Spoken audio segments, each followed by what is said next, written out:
We're doing the introductions and banter. Oh, we're already talking. Hi. Hi. Welcome to Going for Two, the one show where Sharona hits the start button before I was even ready. So, good evening, everybody. She's sneaky that way. This is the only YouTube podcast in human recorded history to feature a male and female host drinking our way through the important topics of the day, as long as they touch the football world, and not in that way. Khaleesi Sharona, the mother of dragons, is having dragon's milk, by the way. Tonight we will talk about a 3-year-old story regarding a 6-year-old tragedy, and of course we will follow up on the Scott Fish Bowl. I assume you're at least in the double digits of rounds by now, Sharona? I'm done. Excellent. Yeah, I think everybody finally caught up after a while. Yeah, I am. My team has been drafted. I am in the middle. Oh, speaking of which, I need to bring up my auction league. Oh yeah, because you're drafting defenses for like 10% of your budget. Is that what yes, I want to bid like $50 on the Seahawks defense. Yeah. Well, I decided to start. So it's actually been longer since the time period that I wrote between now and when I wrote the article about Steve McNair's death, from the time that I wrote the article and his actual death. I wrote the article in 2012 in Bleacher Report. It's the most read article I've ever written and probably ever will, because it had 28,000 reads. And I got a comment on it, because you're right for Bleacher Report. Even if you've been on the bench for 3 years like I have, you still get notifications when you reach a milestone and when people write comments. So today, a guy wrote 2 comments on an article that I posted on July 4th, 2012 about Steve McNair and about how just odd his death was, considering the life he lived. So a guy named Droopy Johnson wrote me just to let me know that he still thinks it's a conspiracy and the 19-year-old mistress of Steve McNair didn't actually kill him. There was somebody else in the room. Not sure about that one. What do you think, Sharona? Well, there have been that conspiracy theory has been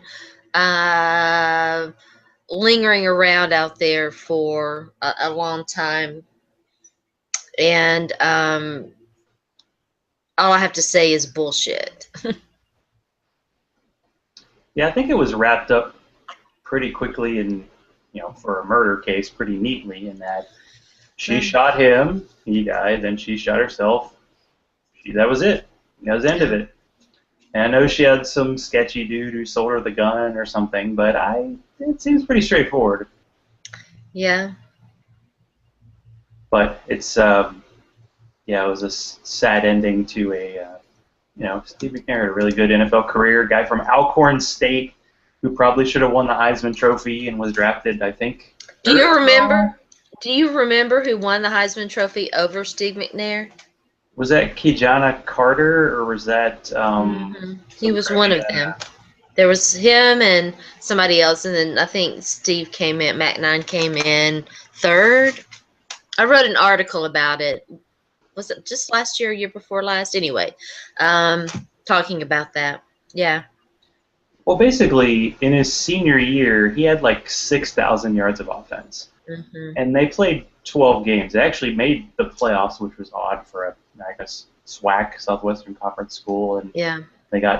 I think they had no defense. I remember them playing like Youngstown State. It was like 63-35, and it was just him. I think his brother played for the team. But basically, it was 2 things that are crazy. The fact that he was at an all-black college and he got 3rd in the Heisman. He got drafted 3rd overall, and he didn't even really play until like his 2nd year, and I don't even think he was a full-time starter until his 3rd year. He was not. He used to do a thing called grooming quarterbacks. Yeah. Well, yeah, and the whole, oh gosh, who was the guy? Chris. The incumbent was... Chris Chandler, right? Chris Chandler, thank you. Yes. The incumbent was not at all inclined to groom his replacement. It was kind of an infamous story in Houston. Yeah, plus it was like him and Eddie George back-to-back years, I think, and they went through that whole crazy Houston, lame duck, Memphis, Vanderbilt. Hmm. Nobody cares about it, and then the next year they go to the Super Bowl, which is nuts. Crazy. And it took how many years of his career for them to actually attempt a forward pass because Jeff Fisher just liked to hand the ball off every down. Oh, the good old days of Les Steckel. Yeah. Where is he now? Actually, I can't click the. Maybe I already did. I was trying to get the button to get invite Brian into the show. Oh, I can do that. Okay, so make sure. Yeah, we have Brian Tesch, the real Tesch, coming on because we want to talk about this. Scott Fishbowl, obviously. Yes, we do. We But we do have definitely do. news and notes going on in the NFL, of course, although some of it's a little bit dated. We have the whole 100 people posting the fact that Greg Hardy's suspension got dropped to the same amount that Tom Brady is, even though they're not really comparable situations, I don't think. They aren't, but Although, here's what I need to ask you. yes. What is your thoughts on the whole? So Greg Hardy was suspended. Last year was just odd because he was paid, but he wasn't playing for the Panthers after week 1. So he kind of was suspended. And then this year he had a 10-game suspension, which was nothing compared to what the NFL said. They said first time, domestic abuse, 6 games, he gets 10. And then he gets an appeal down to 4, which is actually less than the NFL supposed rule. Although, as we know, he wasn't, I don't believe he was guilty of anything. I think he just, paid somebody off, right? Or charges dropped. Isn't that how it worked? It was pretty well confirmed that there was a settlement between him and Nicole Holder, who was his former girlfriend, and she refused to cooperate, as happens. And so at the first hearing in big court, when she didn't show up, the case was dismissed. And then I believe people were giving her crap for going on a big vacation or something. And it's like, after what you've been through, the least you deserve is a trip somewhere. And like, apparently it's a crime to go shopping and have a nice dinner because you've been had the shit beaten out of you and accepted a settlement. Hi, Mike Florio. I believe what I've heard is his story is leaning toward the pro player, but yeah. But anyway, the Hardy situation, I don't even know if it's done. I hear he's actually going to appeal this and it might be dropped to nothing. So, oh yeah, but the appeal has gone through. Now the whole Brady nonsense, that appeal still hasn't finished, and I'm pretty sure that his suspension will be dropped, maybe to 2 games. But now I'm hearing that the Players Association might actually take him to court. Really, they should, because I don't know what the hell Roger Goodell is doing. He's throwing darts. No one really knows. It's that situation is rather interesting, and so I rather suspect Tom Brady won't sue. I think that there's just some nut grabbing going on right now. I'll show you my nuts if you'll show me yours. Like in that video. Oh, the Marshawn? Mm-hmm. Yeah, well, it's all fun and games till someone takes your Skittles. Yeah. Okay. I think I got it. By Joe. Link. Okay. I emailed the link, and I also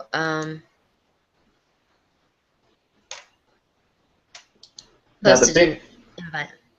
The big news today, of course, is that it was franchise tag day, so it's the last day for players to get a long-term deal. And look, Brian's here, but we'll talk about it with him. Brian, there he is. Hello, can you hear me? Hi. Yes.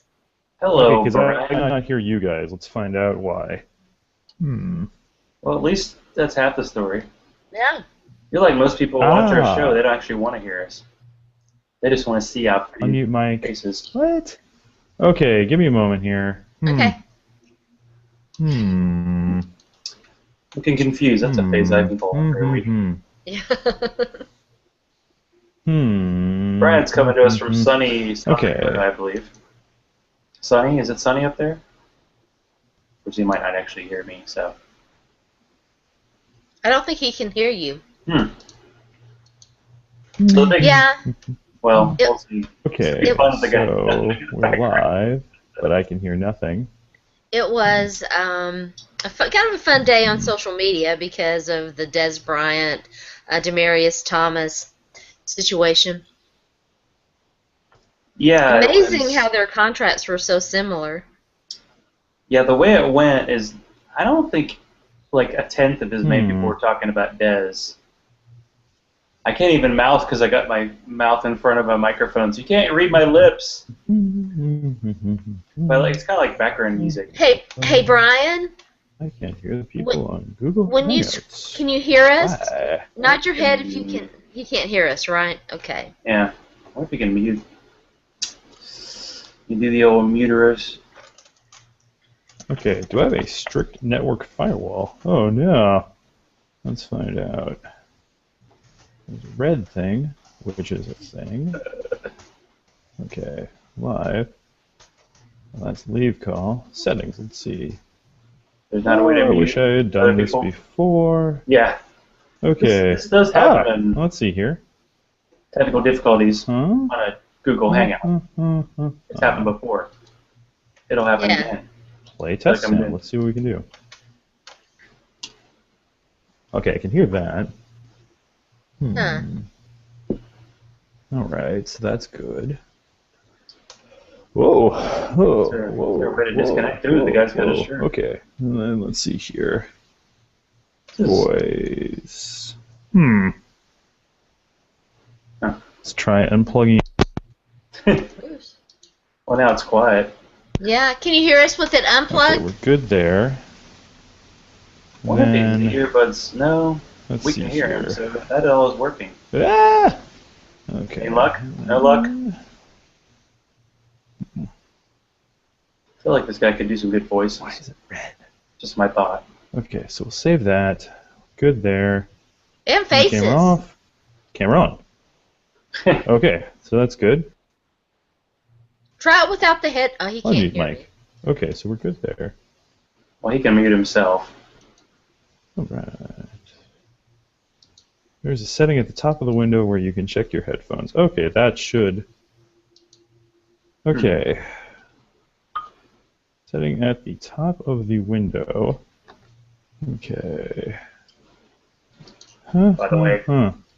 Wild Heaven. Okay. Ode to Mercy. It's the beer of the night for me. Or the first beer of the night, anyway. Okay. So you got that going for you.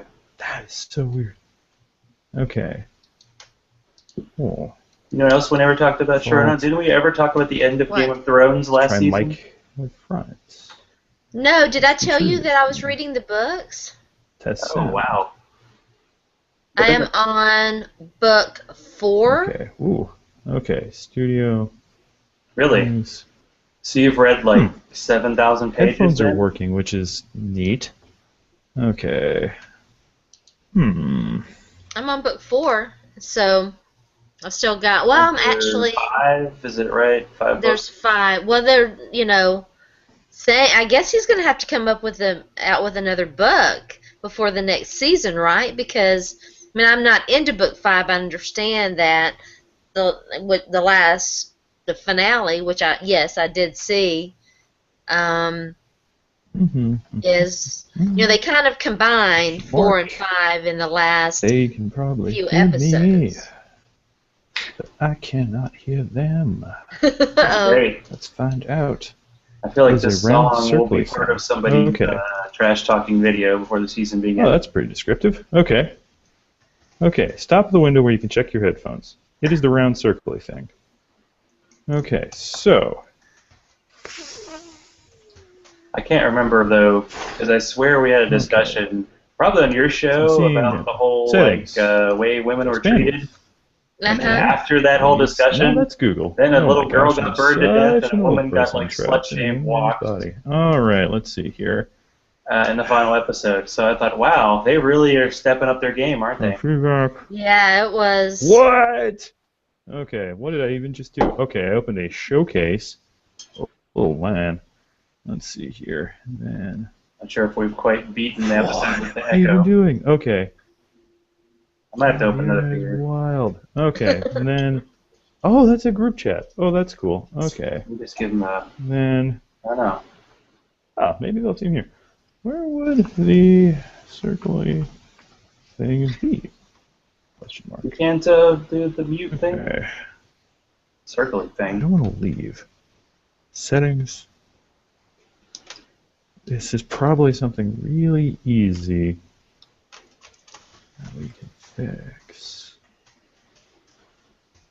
Aren't the books in Game of Thrones pretty much the same as the show? I heard in season 5 it diverges, but that's because there was nothing else. So we're good in these guys. Zach's got a freaking radio mic, and Sharona's got the classic Counter-Strike setup. I'm just listening to He's a gamer. my iPod headphones. Okay. Box appears at the top when you scroll over. Take the headphones out. Okay. General. Just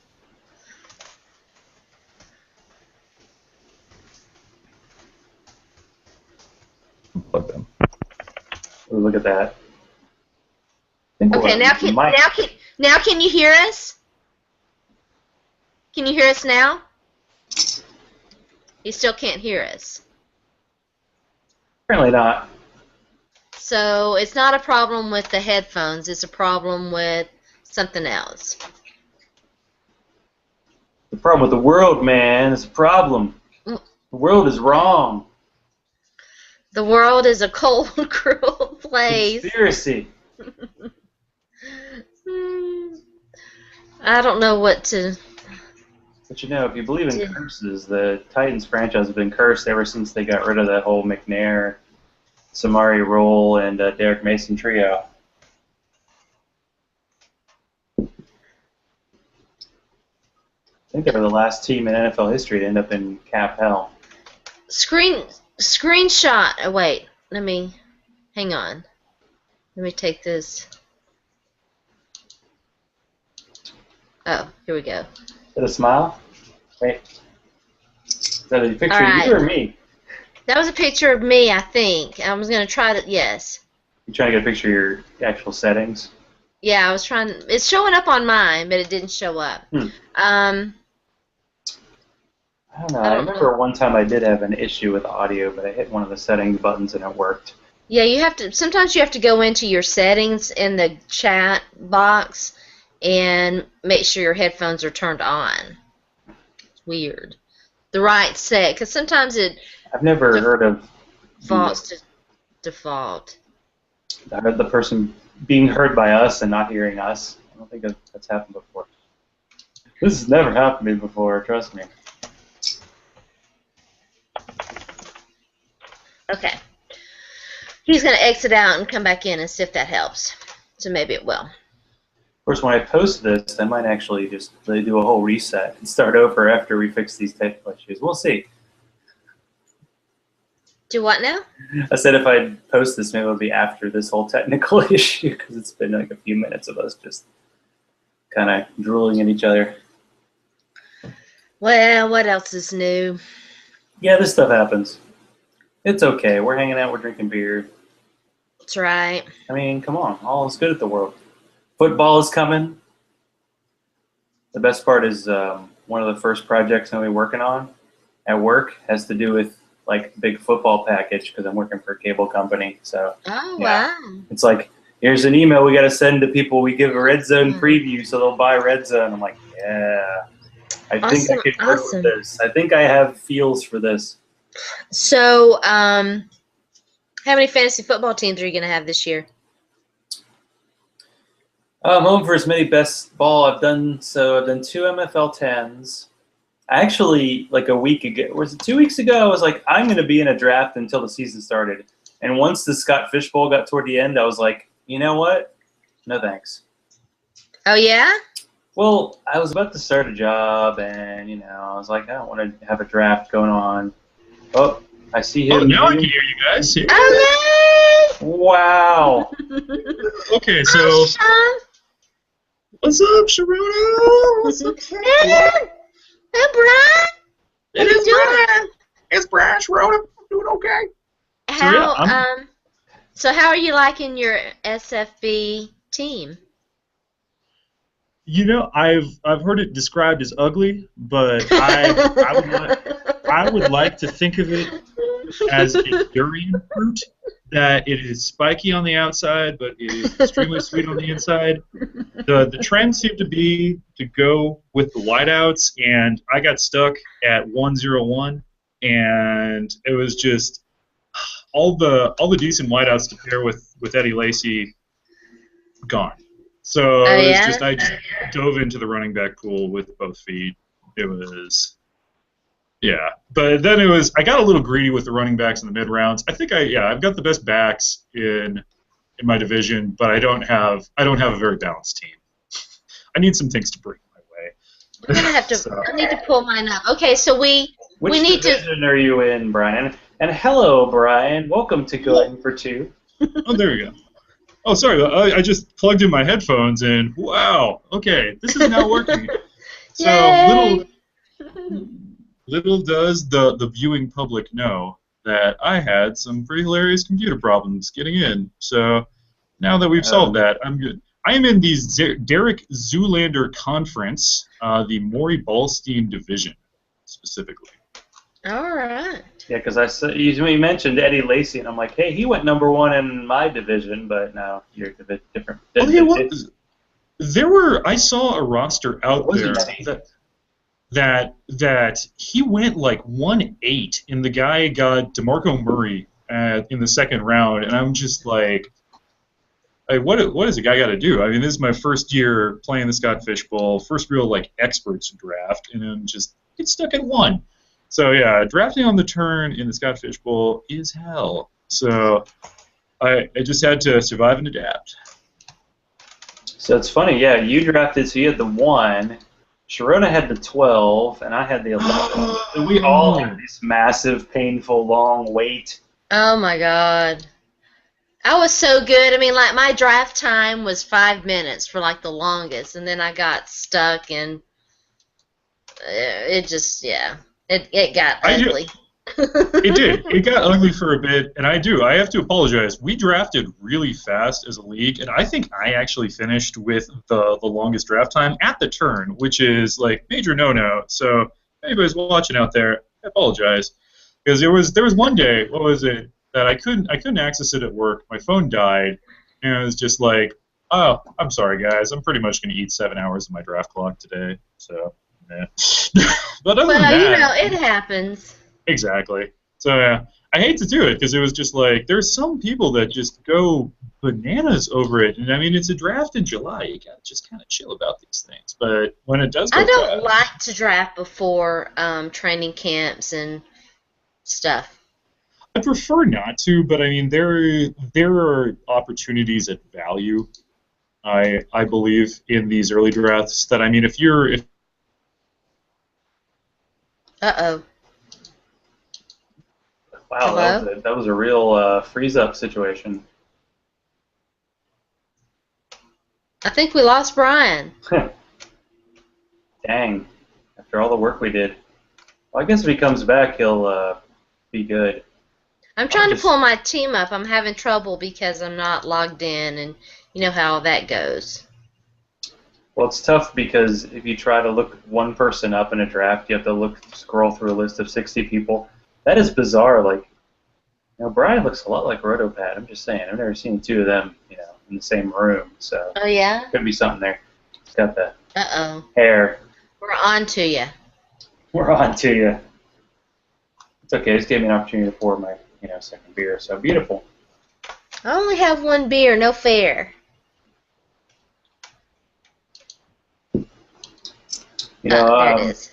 Now that I'm a veteran of bottle exchanges, another one last weekend, They were talking about the beer that transitioned you from a normal beer drinker to a crazy craft beer drinker who's trading beers with people in other parts of the country. And one of the beers mentioned was Dragon's Milk. So there you go. Oh, yeah? Dragon's Milk brought people to beer love. My roster. So, Brian, oh no, now we can't hear him. Oh, maybe he hasn't plugged it in. Can you hear me? Yes. Okay, yeah, my internet connection went down there for a bit. Sorry about that. So, yeah. All right, Brian, I'm gonna. have you ever been told that you look a lot like Rotopat or Minot? Because I feel like the hair is, on point. It's just so much of it. It's pointless to beat it back, and you gotta. My dad's side keeps their hair till they die. My mom's side loses it at 50, and I've kind of taken a smoke 'em while you got 'em strategy for hair care. I might only have it for another 25 or so years. So, but yeah, Pat Mayo, I could kind of see it. I mean, he's a happy Northerner, and I'm kind of a happy Northerner, South Dakota. So yeah, I could see it. A little bit. So Justin Bales, I think he's North Dakota. Now we got a South Dakota. We got like fantasy people from all over this country. I don't think I've talked to anybody from Alaska yet, though. That would be a real reach. Yes. I can't tell if Sharona's sharing her. You're trying to share your draft. Is that what you're doing there? Did you not see it? I saw basically where your face was. I saw it, but I don't think it actually got shared. Okay, hold on. Let me try this again. Because I actually have Brian's draft up, and it's like you drafted like you were doing NFL 10. You went 4 running backs. Well, it was just nobody there that really spoke to me at wideout. That Lacey was the safest pick in the draft. That I think that he's got a legit shot at finishing as the most productive player in fantasy. But of all the running backs that you can take at the top, he has the best shot of finishing 1 through 6, I believe, as the running backs. And then Forsett and McCoy, that Jeffrey, I think his production is going to tail off just a little bit. The volume may not be there for him like it was last year. DeAndre Hopkins, he's nice and all, but at 306, I don't really like anybody with Ryan Mallett or Brian Hoyer throwing to him. Yeah. Mike Evans, I mean, I love Mike Evans. I'll probably end up drafting him next year when his price is higher, but there's a legit shot that Mike Evans, doesn't return value. So with Forsett and McCoy, you're getting the .25 bonus. And also, with Mark Trestman's track record, Justin Forsett could catch 80 balls if he stays healthy this year. And that is that it was just in a super flex league where I've got 3 flexes. I kind of wanted to treat the flex spots, the first half of my draft, like a 50-50, and the rest of it, just swing for the fences. So with that I went safe over sorry with those picks, but it led to me looking a little bloody at the end at wide receiver and tight end and quarterback, but I'm actually pretty stoked with the way that it went to start. Who are your quarterbacks again? I got the Broken Wings bros. I got Sam Bradford. Oh no, it is there is I Bradford. have come Bradford and Robert Griffin the third. Oh my god. It is. I think I'm the only one out of the Scott Fish Bowl who has that pairing. That because you're at the turn. Oh my gosh! Wow. It's too late. It's too soon. Oh, it is. The quarterback position, historically is the least likely spot on a football field that you'll ever get injured. Unless your name's Sam Bradford. Or Robert Griffin III. Yeah, right. But it's the Carson Palmer lately. Yeah. Oh, exactly. That you can label these guys as injury prone. I get it. But it's kind of one of those you're injury prone till you aren't, and you're healthy till you're injury prone. That my targets, I actually got sniped on Colin Kaepernick by one pick. I really, really liked him in this format with the .25 per carry. Right. I really like Mariota also got sniped. That was my pairing going in. That I thought I was going to be able to get Kaepernick at let's see here, where was it? It was the 6-7 turn, and he gets taken a pick beforehand. And then Mariota goes at 7-12. So it's just at the 8-9 turn that's where I was just like, shoot, I You gotta. can say shit. It's okay. well, yeah, I was like, fuck me. That is, I wouldn't even go there. Even better. That was just that the guys that were there. It was with the per carry bonus. I really wanted a scrambler, at least one, and I mean Bradford. I think I just hate to say that. I mean, he's just had bad luck because I mean, it's eventually you tear your ACL enough times, it's a pattern. But with that I really like his potential. I like the upside for these two, but I've come to terms with that. I might just be taking Bagels at QB. I might very well just be playing my running backs in the QB flex spot. That I could just be starting Danny Woodhead by week 3, but dems the brakes if you wait. I mean, I love Sam Bradford in Chip's system if he can stay healthy. Exactly. He's definitely, in my opinion, definitely got a lot more fantasy value than he would have had in Jeff Fisher's system. Oh, yeah. Well, that was I felt that the Rams were kind of coming together, and I was excited to see Sam Bradford come back. But when he got traded to Philadelphia, I mean, I was pretty ecstatic that there's opportunity for value there. And I couldn't really say that with many of the quarterbacks that went afterwards. Carson Palmer, again, he was on the board but he would have been gone by my next pick. And right. Let's see here. Then it drops off to David Carr and Alex Smith, and it's just like, the take QB now button was on, and I took who I thought has the best shot at returning QB1 stats.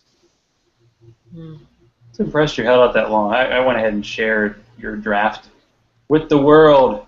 So with the world. Decided to. You had EJ Manuel, which offers the most upside of the QB dregs. Actually, the Brian Tesch commentary on his picks is worth press admission right there. I didn't make any commentary at all on mine, so yeah. I didn't make any commentary either. I can't wait to read yours. Well, I got lucky enough. I'm just that smiley, happy to be there kind of guy. So I mean, I might as well leave the logic behind it. That when I took Manuel at what was that, like 20? 20, yeah. At the turn of 20 and 21. So at turn of 20 and 21, when I took Manuel, my big regret is that I didn't double up and take Tyrod Taylor with him. Oh, so you should have taken Tyrod Taylor. I did. Yep. That was my mistake. That I thought that Manuel of the Buffalo trio. I mean, he does offer that he's the middle ground. I mean, Matt Castle is pretty much useless in this format. He doesn't get carries. He's bottom third passer in the NFL. There's going to be no volume. But yeah, I thought that Tyrod was actually going to make it to the very end, and my self-appointed rival, Mr. Anand, was just sniped me everywhere. Guy's got. He's a shark. He's like his team is so good that I really do. I think he could win the whole shebang-a-bang. But he just was quiet and just drafted, and I just looked at all these picks and was like, my gosh, it's brilliant. Guy's got a vision. But yeah, he got Tyrod, but I thought that with the format again, that it's really geared towards the scrambling quarterback because there's no bonus if you put the ball on the ground. There's no bonus no penalty for turnovers. Bonus for running out of the pocket. I mean, it's as much as 10 passing yards as 1 carry for a yard. So you might as well, if you're going to take chances there on quarterback.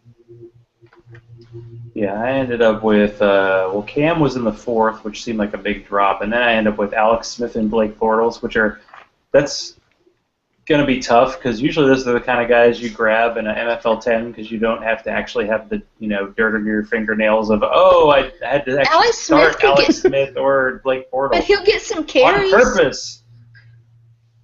I mean, you'll get some, He'll get something. Rushing. That's just kind of like, hey, he'll get something. But I think, Bortles, I mean, that if he takes a jump, and it's really true, the reports that he was battling a sore arm last year. Yeah. I mean, he, in a deeper format like this, where the poor guy didn't have anything around him either. My God. I mean, his receivers were, Yeah, Allen Robinson got hurt. Cecil Shorts got hurt. Marquise Lee. Alan freaking Hearn, so I think I took it like in the 17th round. I'm like, why not? No, I'm a big fan of Allen. I'm a big fan of Allen Robinson. He's better than I think Marquise Lee. I don't know what happened to that dude. I don't know why they even drafted him so high, but Allen Robinson's legit. I mean, he could legit be their number one, I think. Of course, he's legit. Mr. Tesch took him. I did. Well, I was actually 6th round, I think, which was actually I did. Well, pretty late for him. I took him at the turn. My let me pull that up here quick. My plan there was to take Kaepernick and Robinson and just be like badoosh, and then Kaepernick got taken, and I had to go back to the luxury pick with Amir Abdullah. But I did. I really think that I was actually talking with Jersey Jen herself, today, and that the comparison of Allen Robinson and Des Bryant is not too far-fetched. I think they're very similar players. That they're, as you guys were saying. I mean, there's the ultimate fuck it pick with Allen Hearns there. He doesn't have Dez's size though, right? Oh, he is actually. If you look big. it up, but Dez is giant. Dez has about 10 pounds on Allen Robinson. Allen Robinson. I would have said Larry Fitzgerald. Well, I think that he could catch 80 balls. Yeah. Go over 100 yards, or over 100. Wow, I'm really hedging my bets there.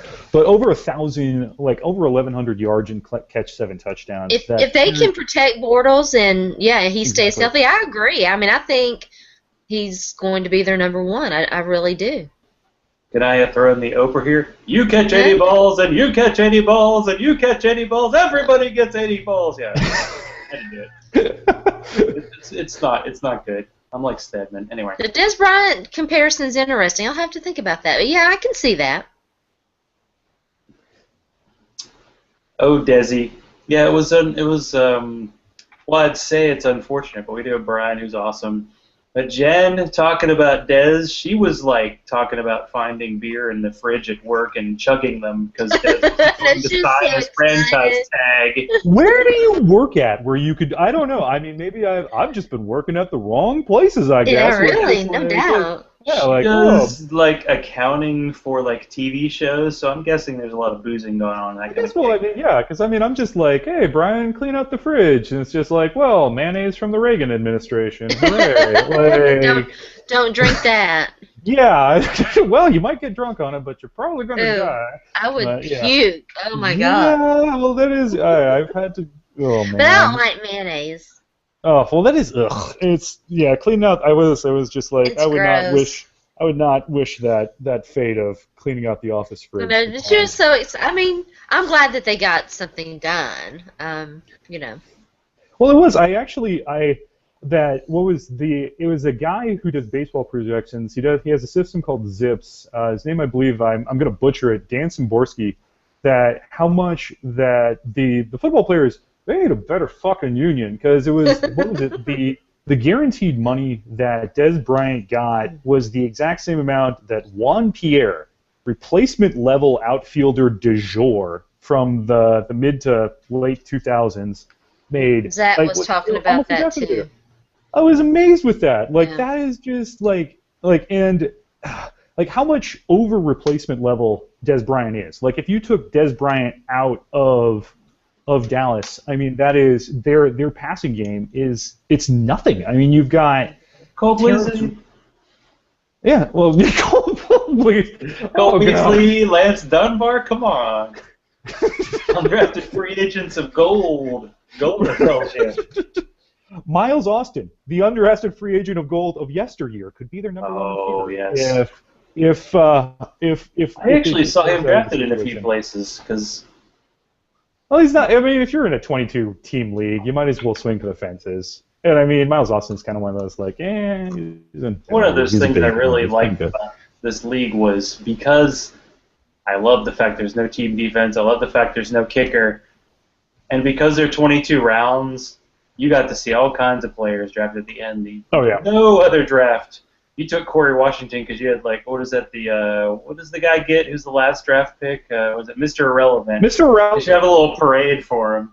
I'm sure if you actually tweeted the NFL player who's taking the draft, I was taken last. How many teams were there? Oh, you're like pick 264. What? What is it? You know what that means? That means you weren't taken in about 28 of 30 drafts. So enjoy that. Sorry, buddy. Well, it was like he was the ultimate what was it? Odell Beckham. Like he had hammy issues last year. He sat out of practice. I read. What was it? Victor Cruz. I mean, God bless him, but I mean he's battling back from injury. Ruben Randall has the hands that Ruben Randall has, and could be benched at any time. So it was just like, take the chance. Take the chance. There's a couple dominoes that might fall pretty easy, and you get a wide receiver 3 out of the deal. So we'll see. But he is. That's the oh gosh. Let's see who else got. I think I saw Thomas Rawls, undrafted free agent running back that the Seattle Seahawks liked in camp. Go in the 20th round in one of these things. And I still get the text notifications from. Wow, actually, I saw Antone Smith go. Pierre Thomas, not even on a team. Actually, Ray Rice got taken like in the 18th round of ours, and I was like, if you were the NFL player who got drafted, Robert Turbin was taken one pick after. By the way, you were taken after a guy who probably will never play in the NFL again. Yeah. Congrats. Oh, wait, you're making NFL money. You're probably okay. Yeah. He's doing all right. Yeah, Ray Rice, 18th round. Tyrod Taylor went in the 18th of our draft. That was the thing, like, if you're a Bills fan and you look at this draft, there were 2 Cleveland Browns quarterbacks drafted before anybody from the Bills was taken. I'm just saying, upside for your offense, unless you run the triple option, not looking so good. Well, I feel bad for the Bills fans because it was like just the stupidest fucking trade that you could ever make. It was Sammy Watkins, great receiver. No knock on Sammy Watkins. He's probably going to be great for the next half decade, if not more. But they gave up their first rounder this year to get Sammy Watkins. Like, they're not going to get a quarterback. There is nobody coming through the pipe. There is, like, unless Buffalo, they're in that awful QB purgatory zone. We're going to finish 9-7 to 7-9 this year, and nobody's coming for them. Like, they're going to have to get, like, extremely, extremely lucky and find somebody in the late first round or in the mid rounds, or trade for Jay Cutler.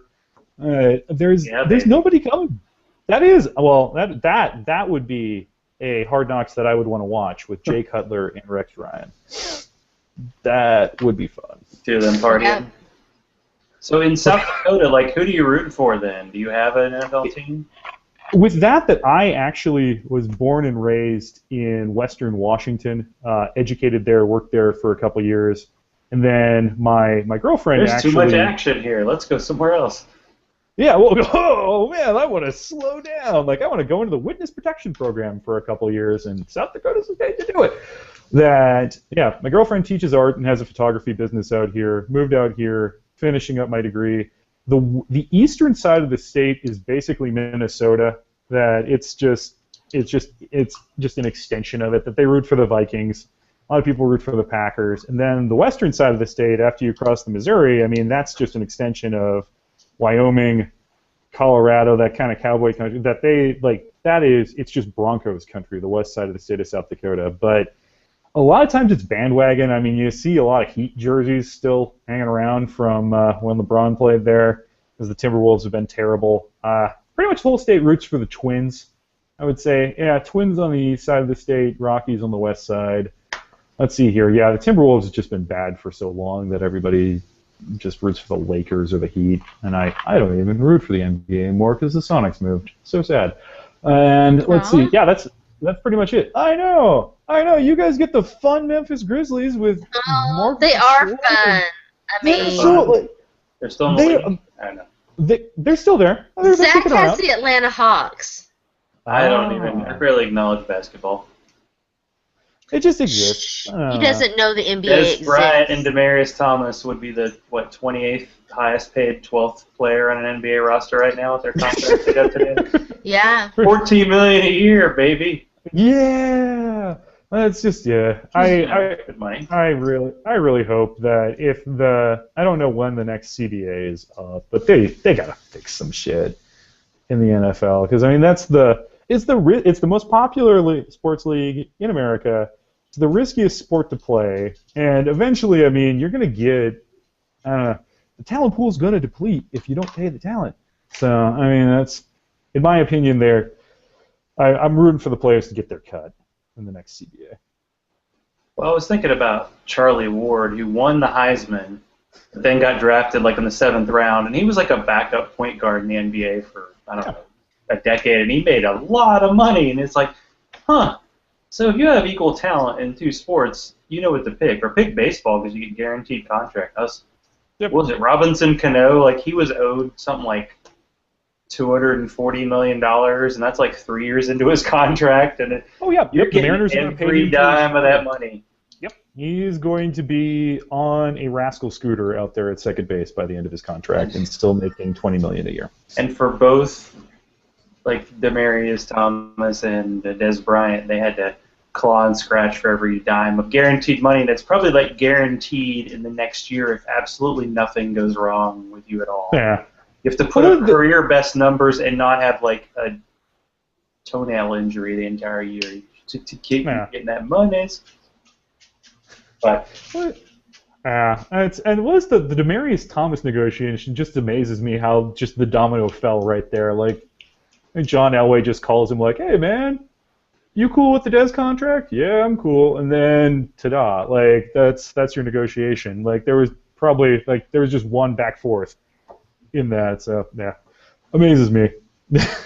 With a little bit less, I think, guaranteed money, but it was pretty much the same. Yeah. Yeah, exactly. Somebody made the joke before it happened that some intern at Broncos was basically taking Dez's contract and putting white out and rewriting Demaryius Thomas' name on every single time, and I was like, yeah, that kind of happened. People I think I made that joke. Did you?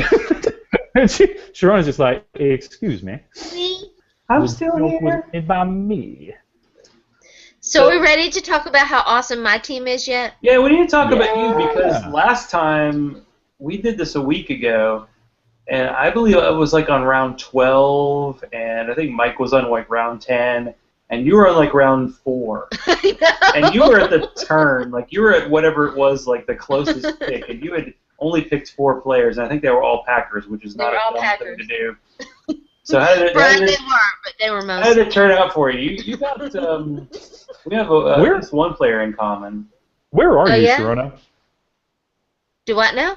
Oh, I am in the Anchorman that escalated quickly division. And our draft did not escalate quickly. It did not. It gradually built up.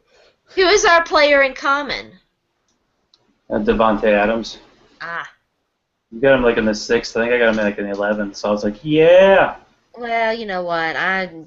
Let's shoot the turn. When I see my man, I go for him. Yeah. Well, what can I do to put you into a nice Jeff Janis, Sharona? Oh yeah. And what do I listen, I already have. I've got Jordy Nelson, I've got Aaron Rodgers, and I've got Devontae Adams, and I thought I had one more Green Bay Packer player. I didn't realize what kind of love affair thing you had going on for Aaron Rodgers, because we did a mock. I don't even know what it was. You took him like 4th overall. I was like, man, you like that Aaron Rodgers guy. I'm looking like his commercials. He's funny, man.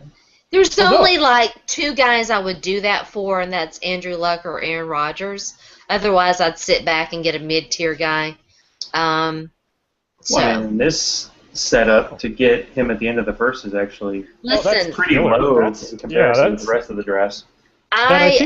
Listen, I got stuck with shitty Colin Kaepernick last year in a league that I should have won. And I came very close to winning, and so I was like, that's not going to happen to me again. I did, if you don't count like 100 people who finished ahead of me.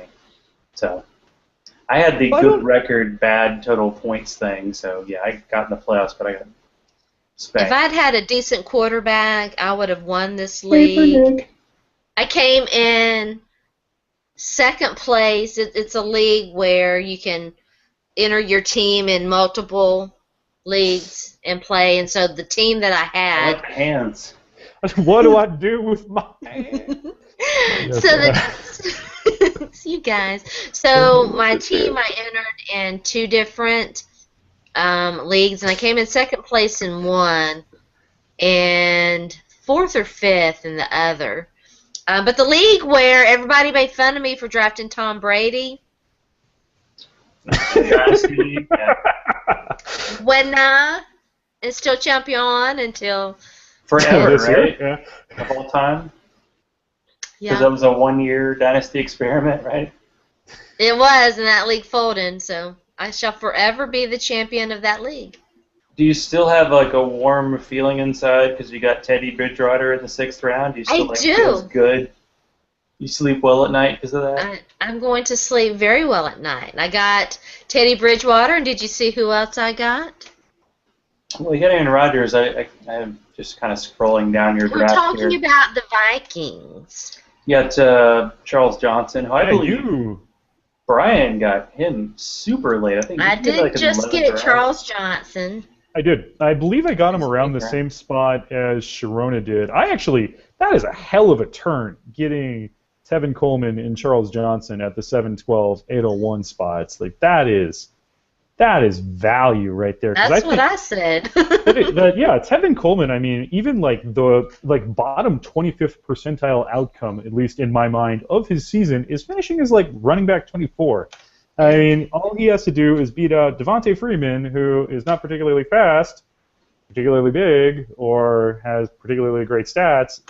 And Tevin Coleman, the only reason I think that he fell out of the first round was because he got hurt. And I mean, he played. Yeah. He finished with this all-time great season on a broken freaking foot. I know, man. It amazes me that It's crazy.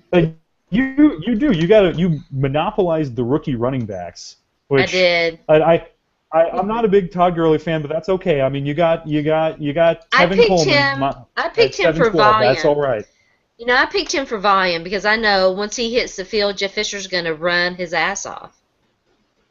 I don't know though. I'm willing because Trey Mason. I'm still Trey a believer in. Mason's I think good. he's a really good back. That it would if Jeff Fisher was a logical man, which you guys rooting for the Titans know he probably No, is this not. is not true. Not true. This is not based in reality. That I mean, I would probably give Gurley about 15, 20 touches, and I would give Trey Mason at least 10 to 15 touches a week.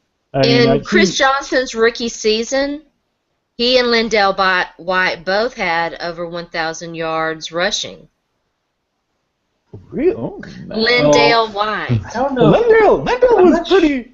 Lindell I'm White. not sure if Lindell had 1,000 yards, but I know he had 18 touchdowns because he was the goal line back big time.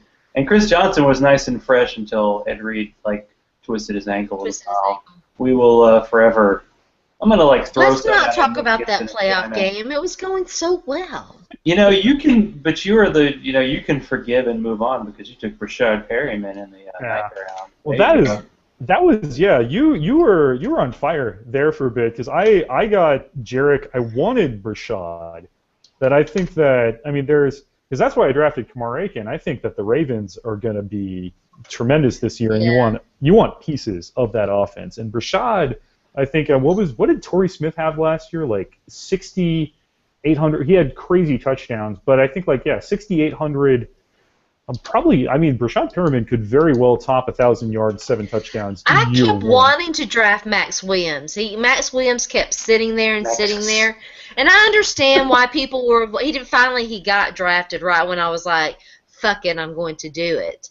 I think Chad Scott sniped quite a few guys for me. I hit a little spell where. Oh yeah, you drafted right in front of you. Yeah, Chad was sniping me, and then I forget who it was on the reverse. But anyway, you had a fun draft. You have Houday in there. You got Riddle, Ty Guy. You got the Silence. I hit a spell where I wasn't getting good value, but I was picking guys I was comfortable with. So.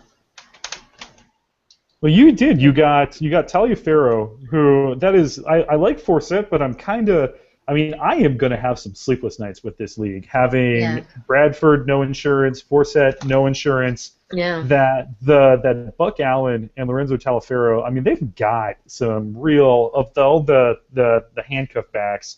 are great values at the end of drafts. I mean, you got Aaron Dobson with your last pick, who I think, like a moth to a number 2. He's such a bug zapper type player, though. Like, you'll just go back to him every year, like, no, still shitty Aaron Dobson, but I mean, Cordarrelle Patterson there. Got to go with the UT well, player. That was we got to talk about that, Sharona. Well, what are you doing? listen, I took him for the special team value. I mean, they have been talking about his, and we get special teams points. Special ability to not catch the ball. Whatever. He can catch the ball. Apparently, he just can't run a route. If we got points for running in a straight line really, really fast, I mean, that's the Cordell Patterson. That's not all of his game. Listen, I watched him the entire year that he played at UT. Your eyes lie, Sharona. Never say anything bad. Now say something good about Justin Hunter. I dare you. Say something good about Justin Hunter. Rick Rogers, got anything on him? In this MFL auction draft I'm doing, I put a bid of $4, $3 on Justin Hunter. Well, what was it about the Tennessee wideouts that they had like the largest percentage of uncatchable balls last year, that they were targeted and their rate stats look shitty because, I mean, Zach Mettenberger's Zach Mettenberger and Jake Locker was Jake Locker. And Charlie Whitehurst was Charlie Whitehurst. He's living my dream. Oh, yeah. Great hair, making money, doing the life. But yeah, if Marcus Mariota is even an average passer, that those guys could actually turn some value this year. But I mean, it's like you have to buy into the whole Ken Wisenhunt thing, which gets me. No. Yeah, I'm not buying into the whole Ken Wisenhunt thing. He's only owed 4 years, like $20 million. I mean, they aren't paying him Des Bryant money, but for a coach, Des Bryant money. But it's just what like a signing. Delaney Walker, I mean, he's been shooting up drafts, but I remember you could get him as like tight end 12, and he's going to have value this year. It's kind of one of it's a fixer-upper house, but I mean, if the right changes are made, there's some value there, I think, with the Titans. So I wanted Bishop Sankey. I will admit that was my ravenous running back appetite. That he was one of the targets that I wanted. I wanted Bishop Sankey so bad. I got him in the 9th. I felt like the 9th was okay. All right, where are you, Mr. Zach Law? Oh, we'll get there. Yeah. We're gonna finish. We'll get there in time. What? At the turn 15-16, she got Denard Robinson, and we know how Jackson running backs go. So why, he could have some value this year if they ever run the ball. Vernon Davis. I mean, should we have a 30 for 30 about how his career was ruined? Because he's like one of the most physically talented tight ends ever, and he's had like one good fantasy season ever. But compared to the other tight ends you can draft there, I mean, take it. Take it. Always good value. Took Stevan Ridley, hard to spell, but easy to love. Could be a starter. Probably has one functional need, but that's all right. Tyler Lockett, who, according to like rookie draft Twitter, either is going to be like Jerry Rice 2.0 or sucks. Same as Bishop Sankey last year. There's love and hate. I just gotta say, I mean, undersized third-round draft picks in Seattle turned out well. Yeah, Recent history. But that there may be. I'll get up on the Tyler Lockett pedestal because I wanted him late, and I should have taken him instead of Kamar Aiken. God damn it! I'm gonna hate Kamar Aiken. Like, of all the people to hate, like, there's really probably a nice guy working hard to make it in the NFL, and then Brian Tesch just hates him. But that Baltimore material.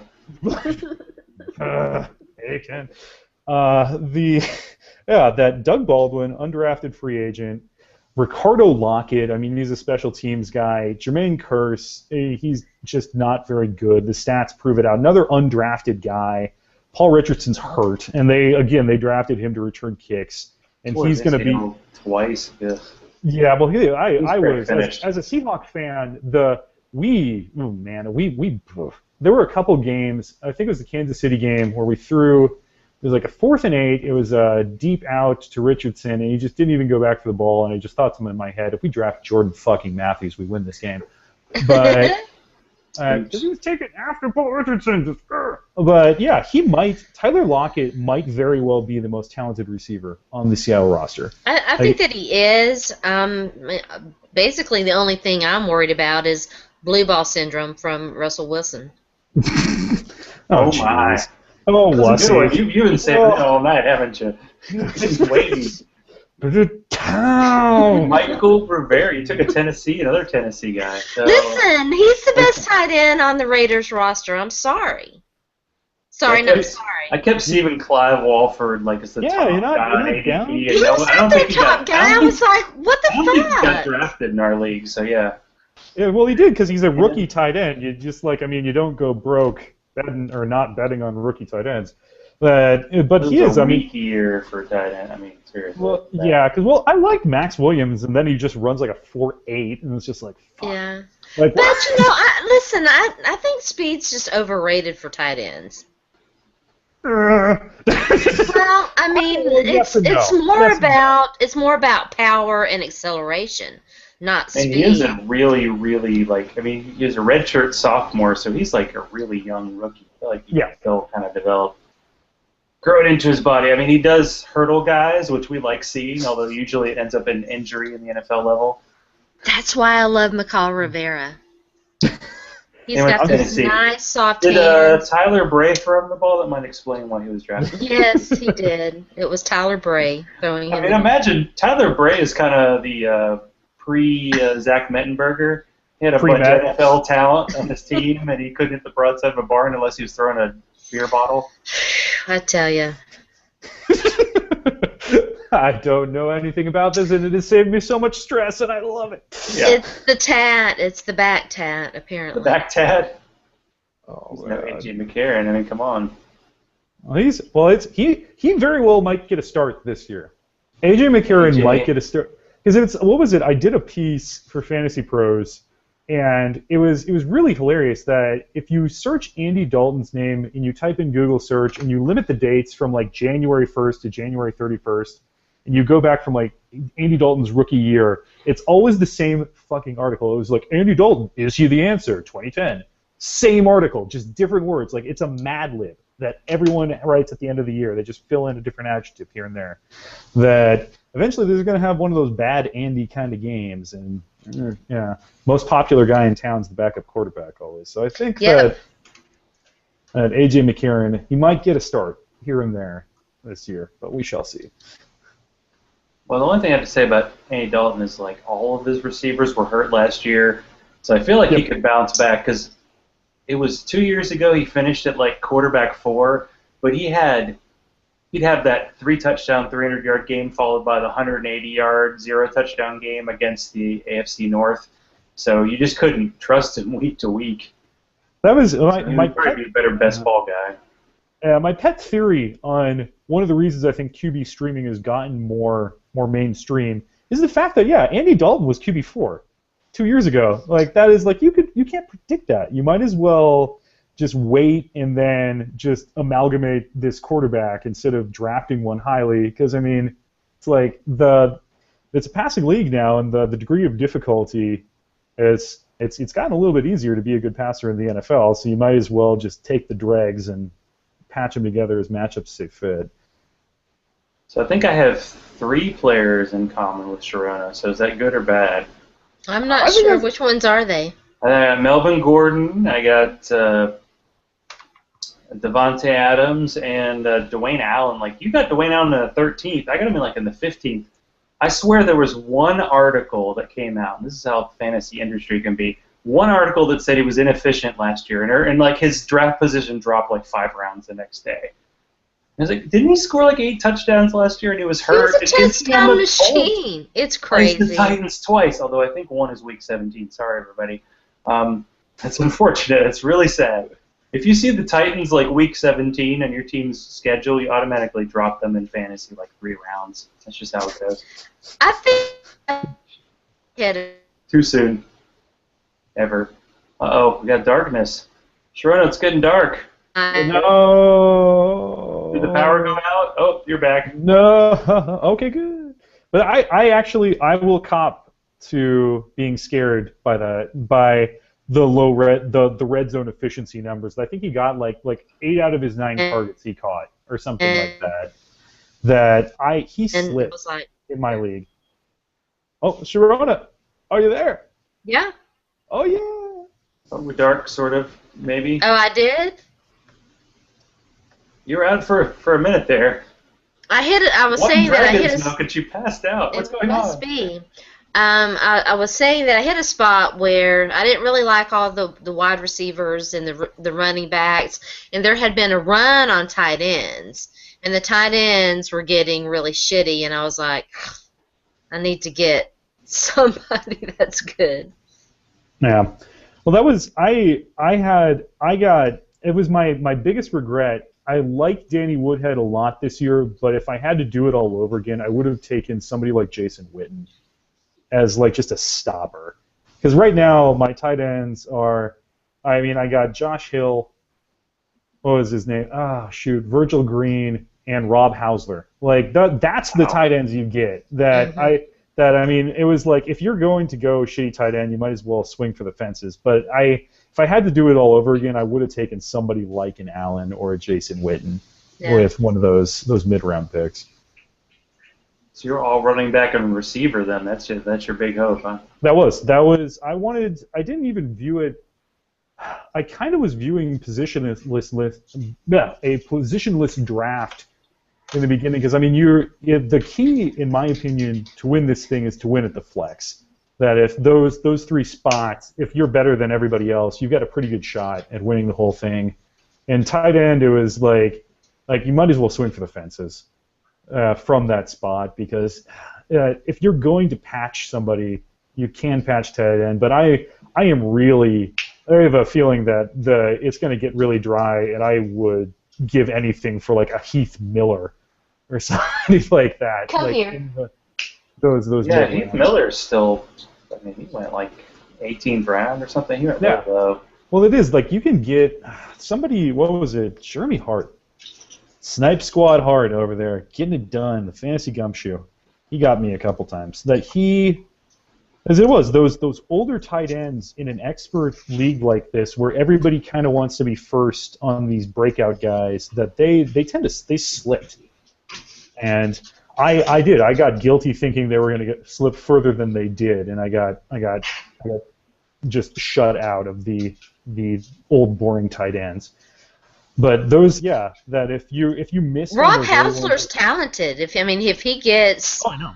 If he gets some balls thrown to him, I think that he could be a decent option. Well, that's the whole, with my tight ends that I think that they all. He was just stuck with Bruce Arians, who I love, but who hates tight ends. What was it? I think I looked at something. He caught his best year. His quarterbacks were Brian Hoyer, Ryan Lindley, and John Skelton. Like the year that the Cardinals everybody got hurt and Wisenhunt got fired. He still he got 60-some targets, but he caught 48 of them. He didn't catch any touchdowns. If you look at him just physically, he might, I think, be the option to have in Cleveland because Dwayne Bowe is the trend is downward for Dwayne Bowe. Everybody else there is like an undrafted rookie free agent. There's a shot, but I also do realize that. What about Hawkins? Are you high or not on Hawkins? Oh, he's definitely high. Yeah. Oh, come on, man! They're naturally squinty, Zach. Come on, man. It's South Dakota. I'm not in Washington anymore. It's not legal here. But you have a prescription? You're good. Oh wait, no, never mind. Can't do that. No, man. We're gonna be the last state to have anything over here. But the Andrew Hawkins, I'm kind of just meh. He's gonna get his 16. Taylor Gabriel. They have 8 5'8" slot guys. Yeah. They drafted some guy out of Miami who's had 1 touchdown ever when everybody fell down. Travis Benjamin or something. Yeah, he had a bunch of targets last year and he caught 20 of them. It was ridiculous.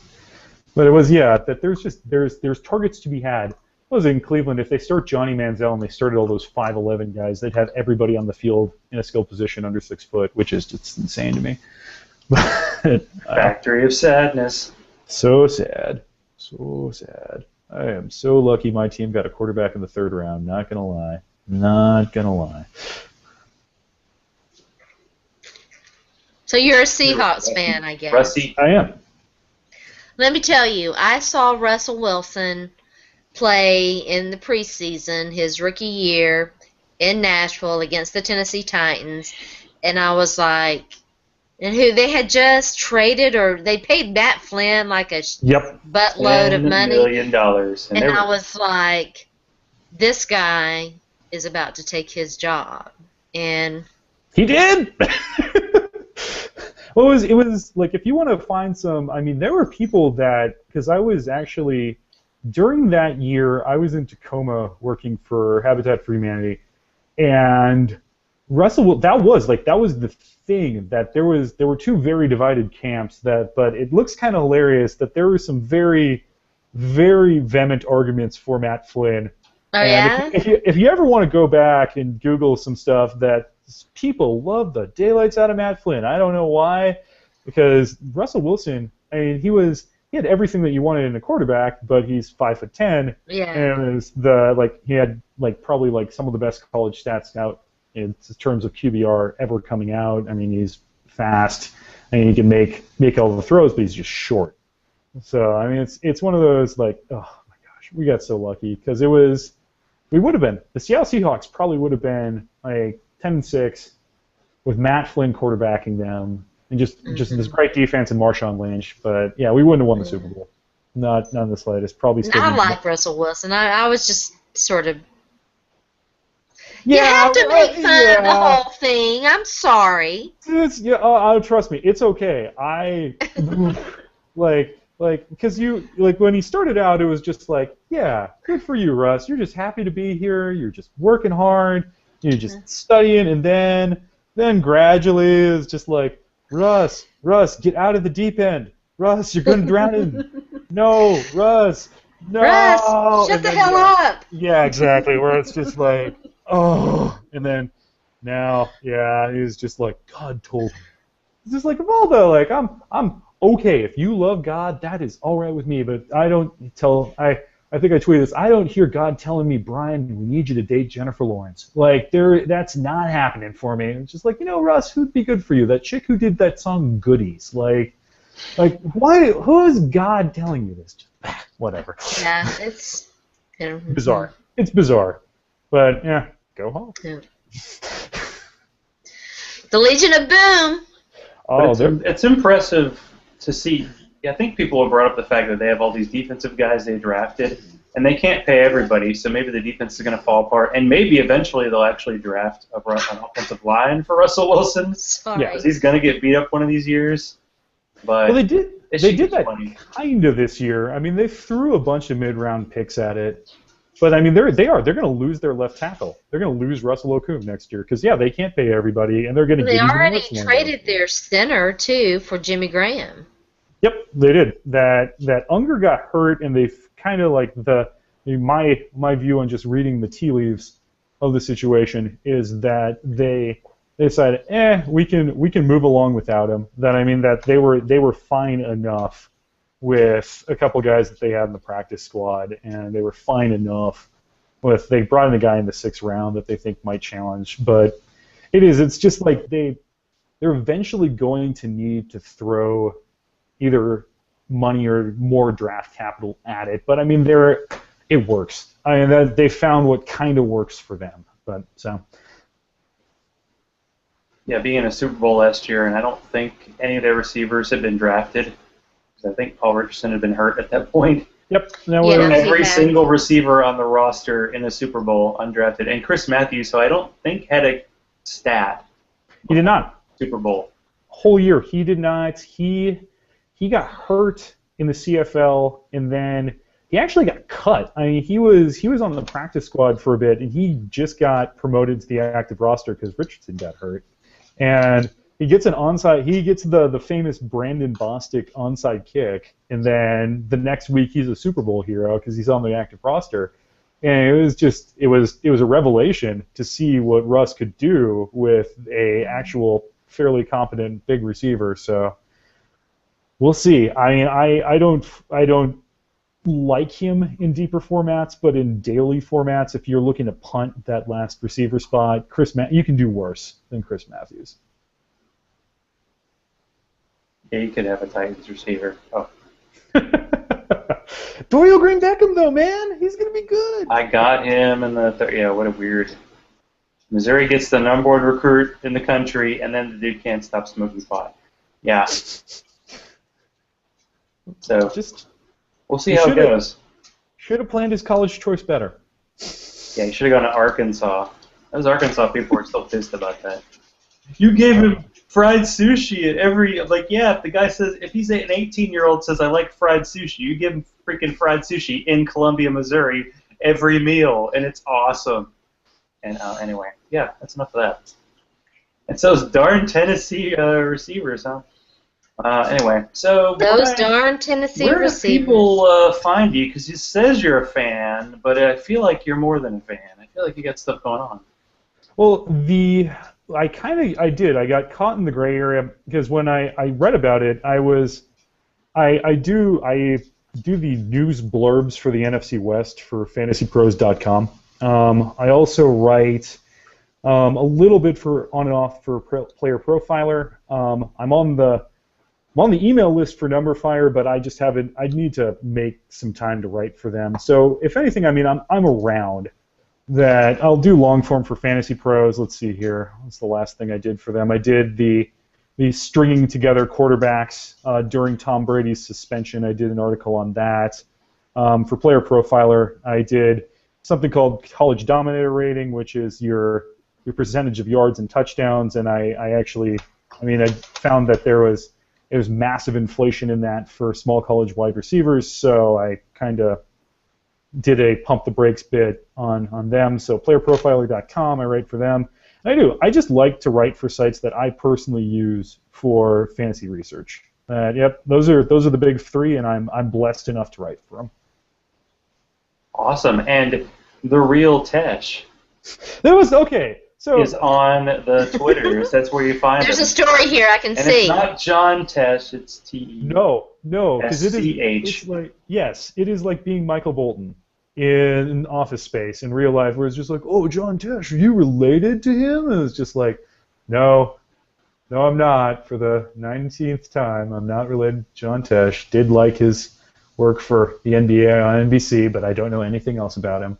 But yeah, I made a Twitter when, back in 2009, when it was first starting, and I was like, all right. And then I just kind of, life happened. I just went off of it. And then when I started writing for Fantasy Pros, I mean, they had a section where it was just like, oh, what's your Twitter handle? And I was like, oh, I need a Twitter handle. So I was just like, oh, okay. I just went back to the old one after almost 5 years of unuse when, the real Shaq, that was the joke back in 2009. Oh, man. So, I got stuck with the real Tesch, and now I'm too deep in to change it.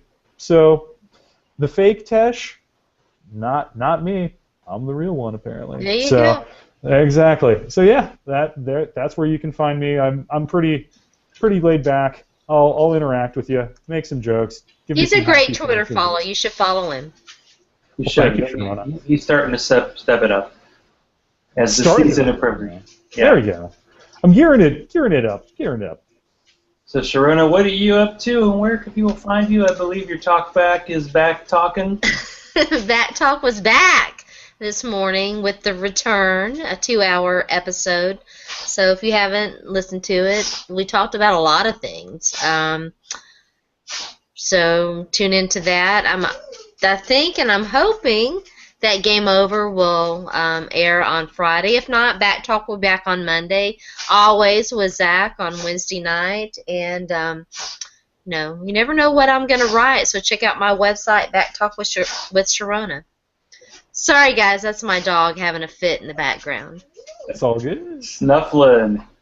And if you want to know everything about the Scott Fish Bowl, I have expanded my interview, so I've reached half of the conferences now. I believe this week is the Zoolander conference that I'm trying to get involved. And I had contest winner Tyler Beaker on a couple nights ago, who's the Ginger Ninja. He's loving Andy Dalton, quite unlike Mr. Tesch.